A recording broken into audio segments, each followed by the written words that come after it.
And welcome back to the Constitutionals Podcast. I'm your host, Chad White. If you didn't know, this is the premier podcast for the website cpluscomedy.com. Like I just said, it's the website. Go there. We're back.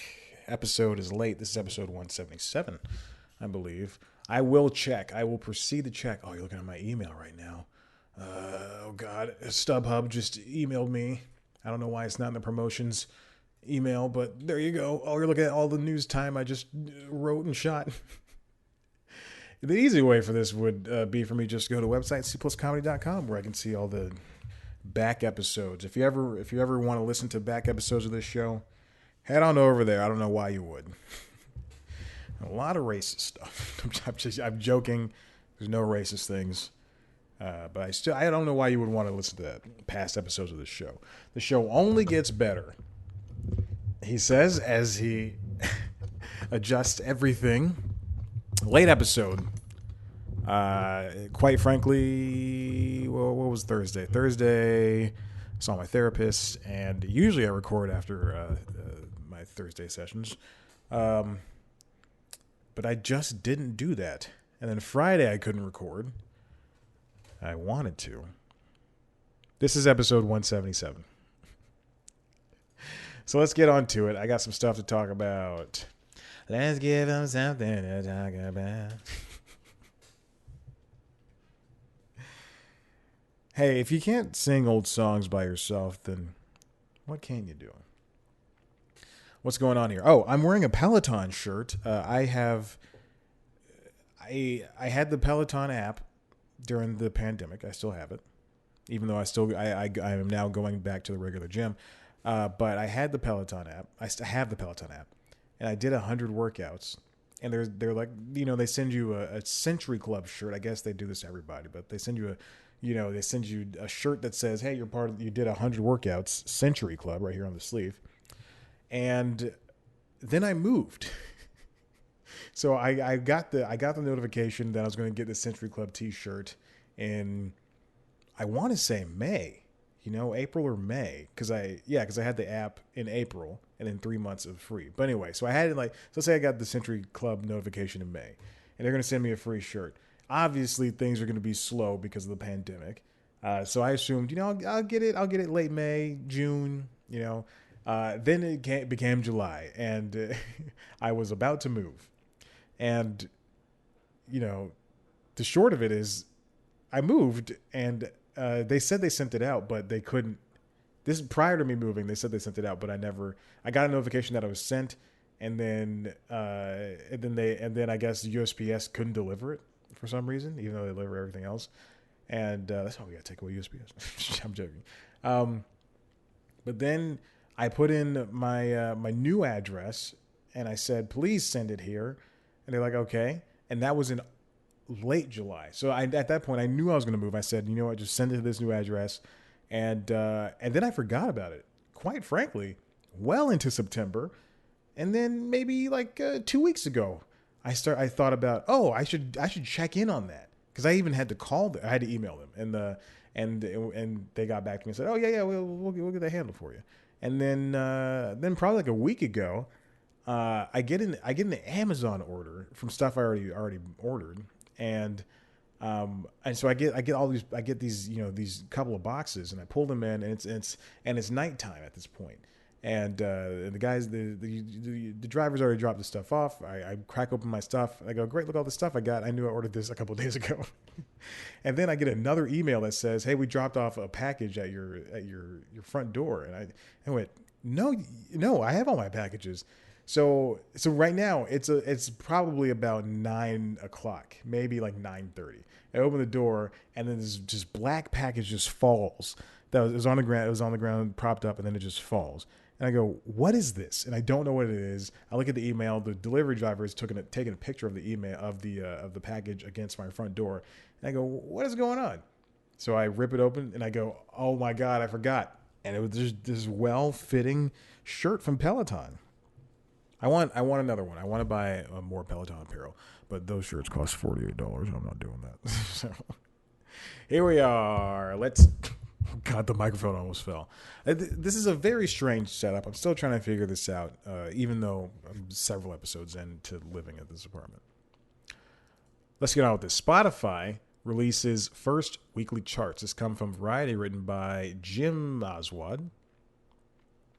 Spotify has announced the debut of its weekly music charts, which includes an albums chart, a new move for the streaming giant. According to the announcement, the new charts include the weekly top 50, which will celebrate the biggest albums and tracks in the world each week, Friday through Thursday, consisting of U.S. weekly album chart, global weekly album chart, U.S. weekly song chart, and global weekly song chart, published every Monday.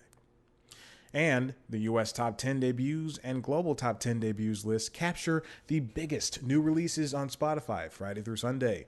These living lists incorporate data from the first 72 hours of a song or album is live, giving an early take on new music.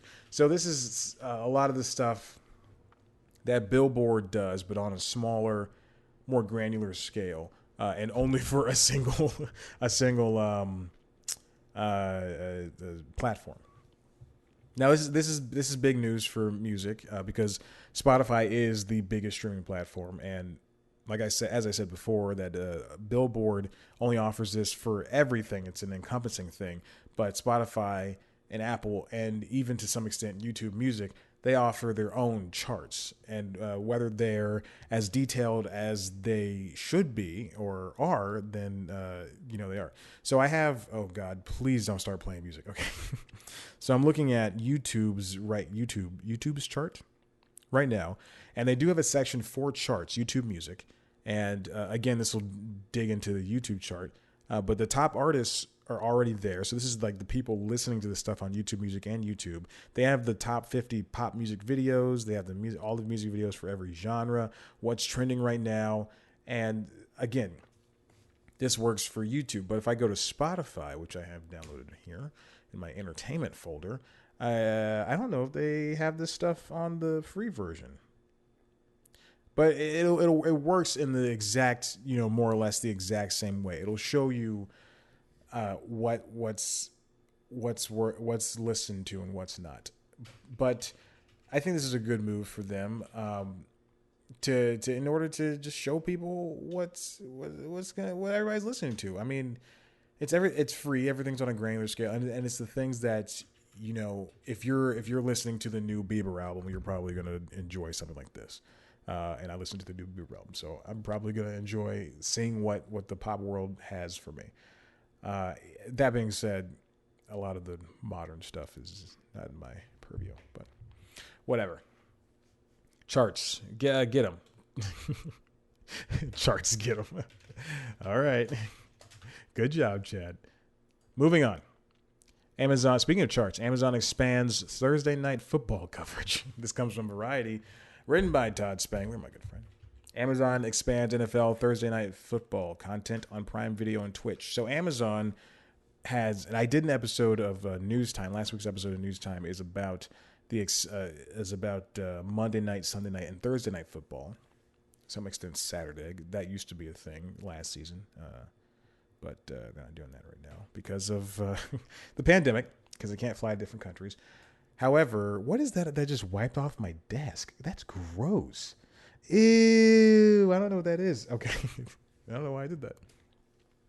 So Thursday Night Football is essentially brand new. It started in 2016 alongside Sunday Night Football. And it skipped a season. But it started in 2016 as a way just to have football on the minds throughout the week. So Monday Night Football is the oldest one, which I did not know. I thought Sunday Night was the oldest one. But Monday Night Football is the oldest version of football. It's been on ABC for 70 years or 50 years, one of those.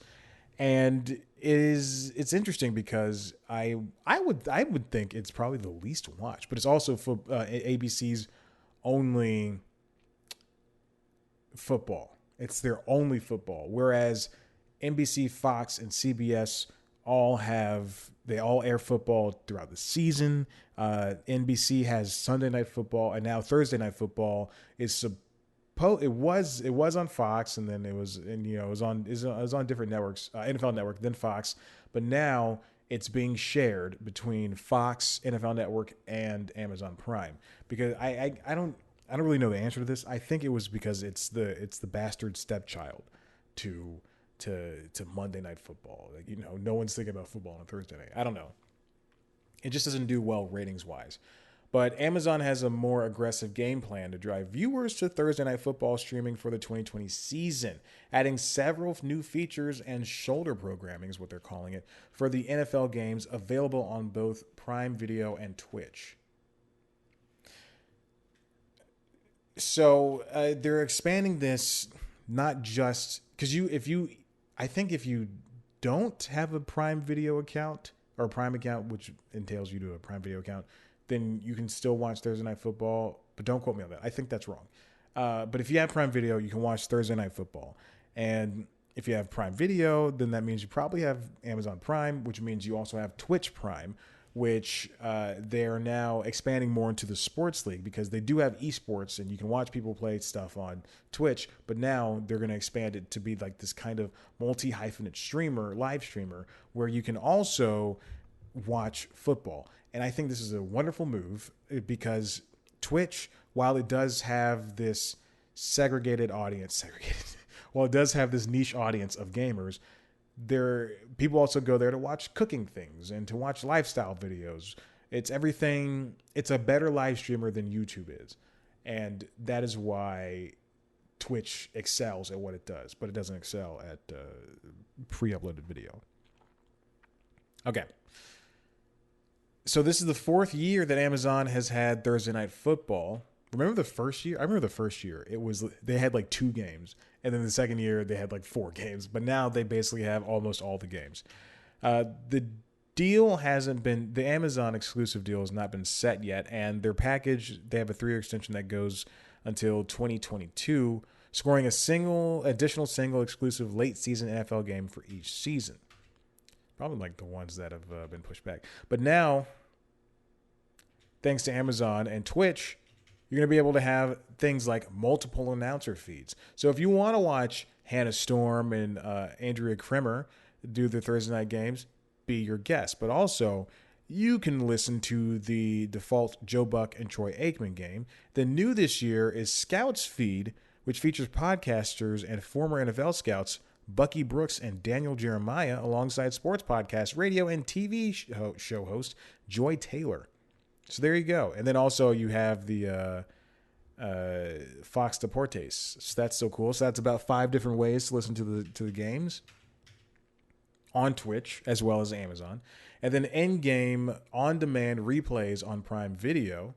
So that's going to be a new thing. Oh, that's kind of like YouTube TV. If you have a YouTube TV and you're watching sports on there, and and say your team is Dallas Mavericks or the Cowboys, and you want to rewatch, I just named my 2 teams, and you want to rewatch a play that just happened, or you're getting into the game late and you're going to catch up, you click on the game, and then it says join live or catch up using key plays, and that's how you can do that. And it shows you just like the key plays of the game, and it's really good. I think it does a really good job. It's slow though.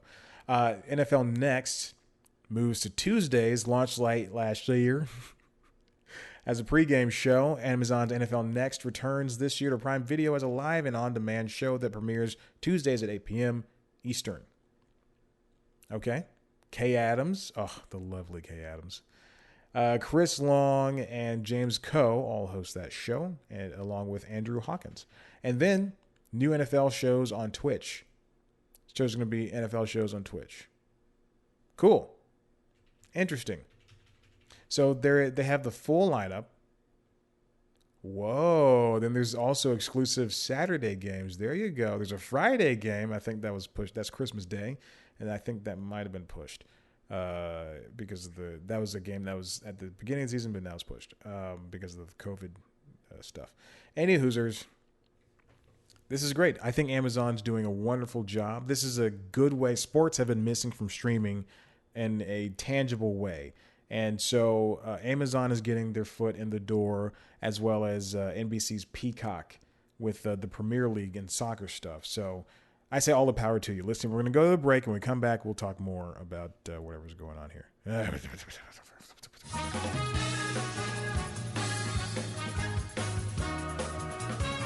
3, 2, 1. Welcome back to the show. Just took a big old sip of a lukewarm San Pellegrino. No, excuse me. Yes. San Pellegrino. Oh yeah, I love it when the lukewarm bubbles go down my throat. Excuse me? Pause?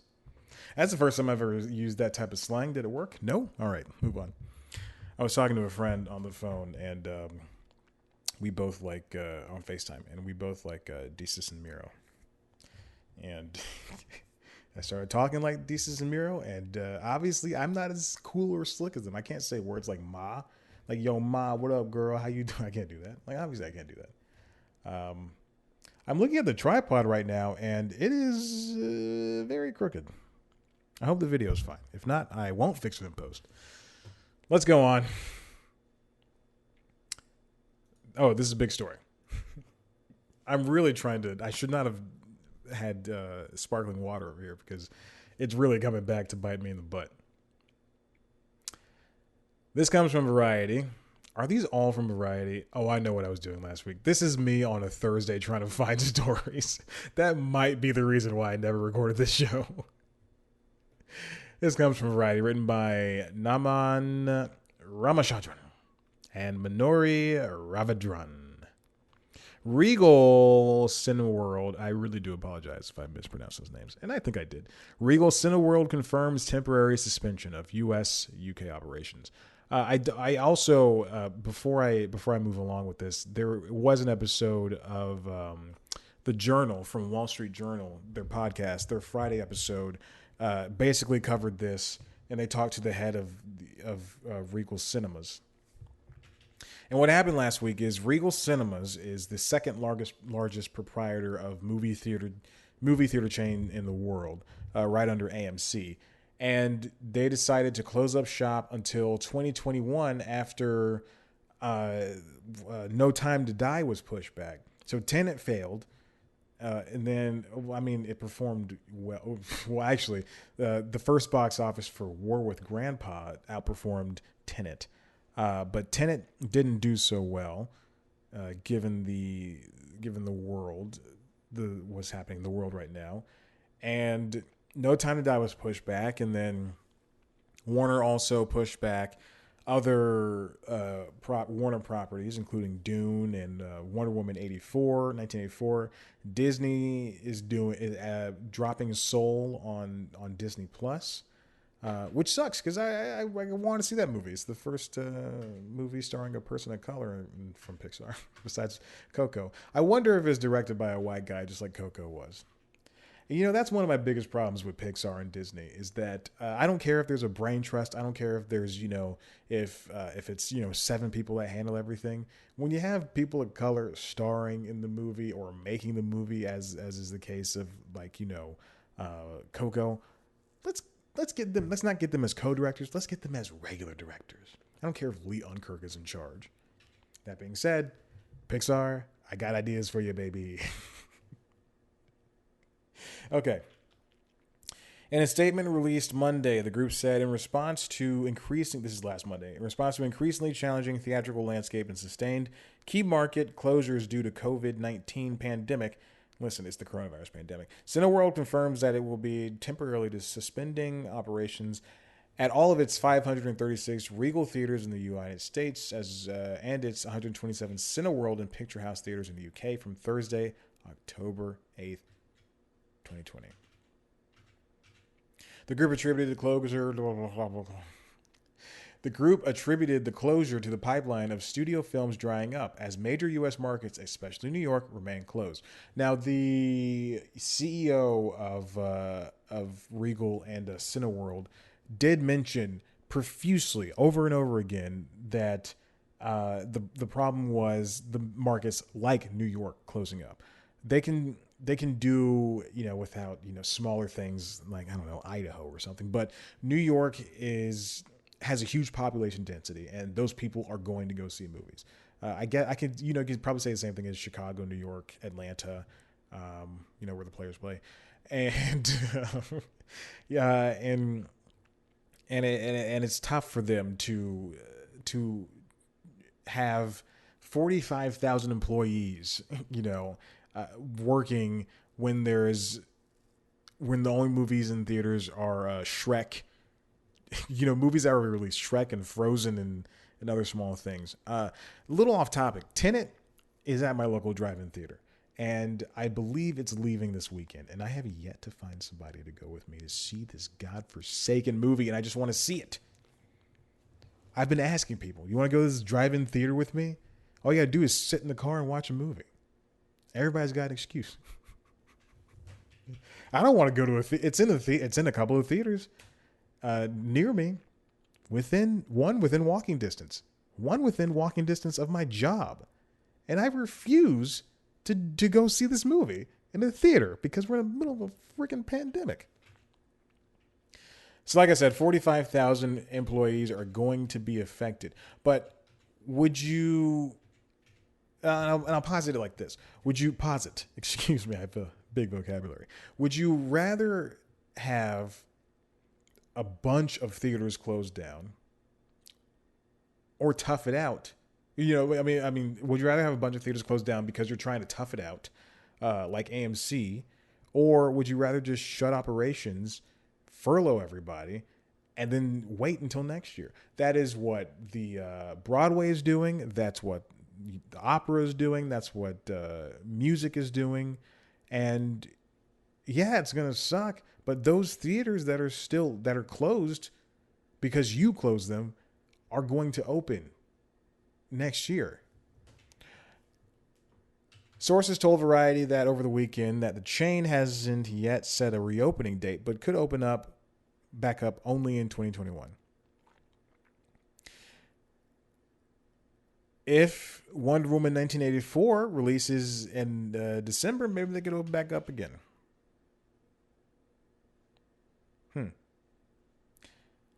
There's no indication. There's no solving this. The pandemic's going to go on. And I got an alert today from, I think, the New York Times and the Washington Post that said next year there could be a bunch of vaccinations, but they could only be so-so vaccinations. And we don't know which one works and which one doesn't, which ones don't.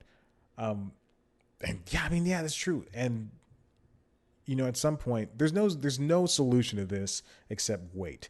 And it's a shame that movie theaters have to go this way. And I think this is why I think I mentioned last episode about the all the famous people, directors and actors and producers signing a letter to Congress to get the government to save movie theaters. Because if those go, then everything goes to streaming. And if you can only do so much on streaming. Netflix will cancel a show like Glow because they can't shoot this season in the pandemic. Showtime will cancel, not a streaming show, but Showtime will cancel On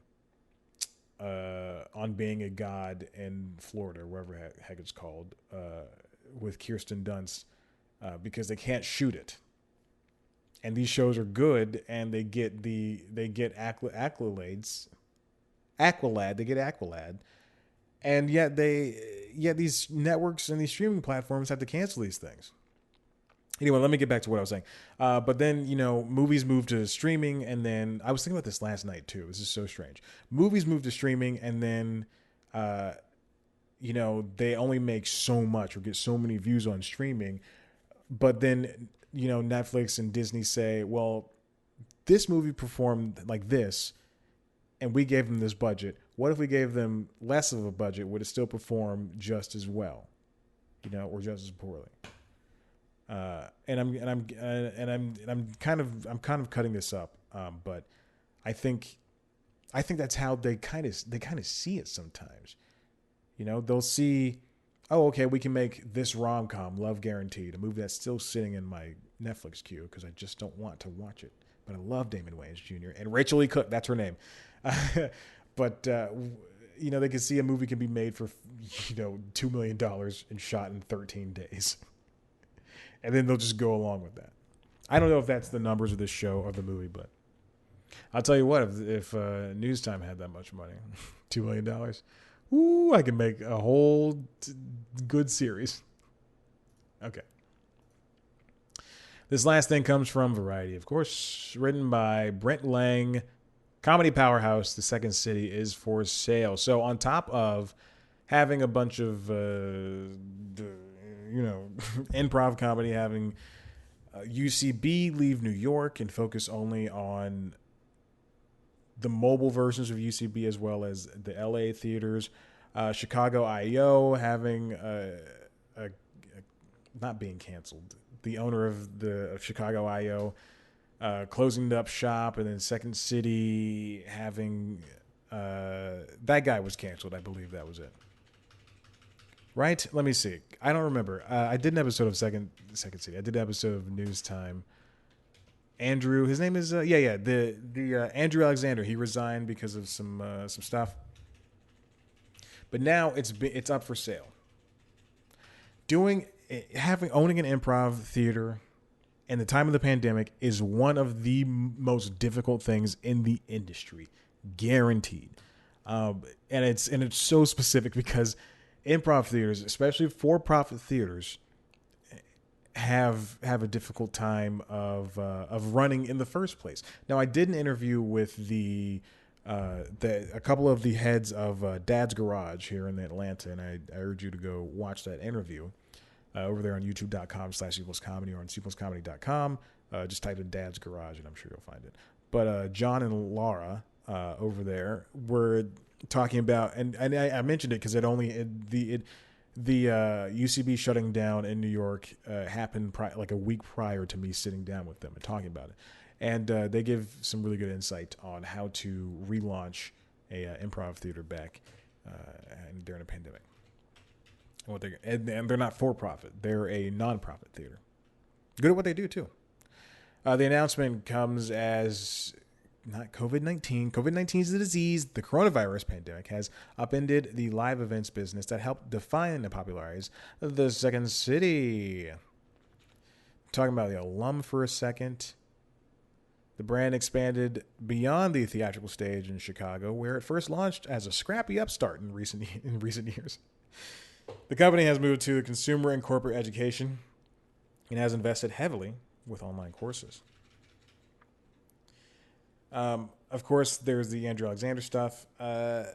This is a non-story at this point, but you need these different schools of improv theater thought, because there's different ways to do improv. There's no one way to do improv. There's no one, superior way. Chicago IO had its way. UCB has Del Close's way. Second City has their way. And then there's also the other ones that are all around the world. I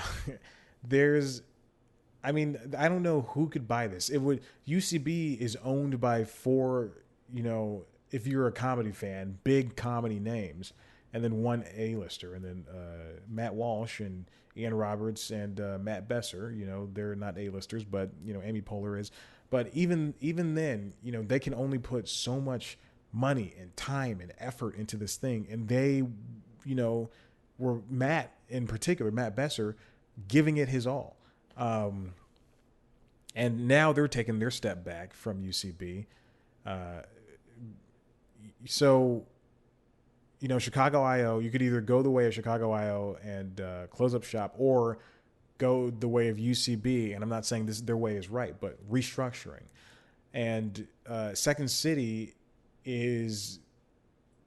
this point, they're not shuttering. And they have so many famous alum that it could probably be sustained, if everybody gave a certain amount. But they have to have the figureheads who can take care of it. And at this point, I think it's going to have to be someone who is bigger, because obviously, somebody like Stephen Colbert and Tina Fey, they can't be the ones. Steve Carell, they can't be the ones to own it, because they're busy doing their own thing. But we'll see. We'll see what happens with that. Listen, I gotta go. I'm hungry and I'm tired. So if you like what you heard here, head to the website cpluscomedy.com, where you can see other things. Favorite comedians talking to me. You can also, I just talked to director Tim Hill from SpongeBob and War with Grandpa fame. So check that out one. Jesus. If you want to see a video version of this podcast, head to youtube.com/cpluscomedy. It's pretty fun. Just see me sitting here wearing my Peloton shirt. And what else? Also on youtube.com/cpluscomedy is our premiere show, News Time, which is a weekly news show where I dissect something in the entertainment business world, the business entertainment business world. This week's episode, or last week's episode rather, was about. I just said it at the top of the freaking thing. Oh my God. What is wrong with me? It's about Monday night, Thursday night, and Sunday night football. Talking about all that good stuff and why they exist. Let's subscribe. You know what? Social media, C Plus Comedy, me on social media, Chad Black White. Like us on Facebook. Listen to the Constitutionals podcast. Rate, review, and subscribe. Excuse me. To the Constitutionals podcast, wherever you get your podcasts. And I am gone. Goodbye.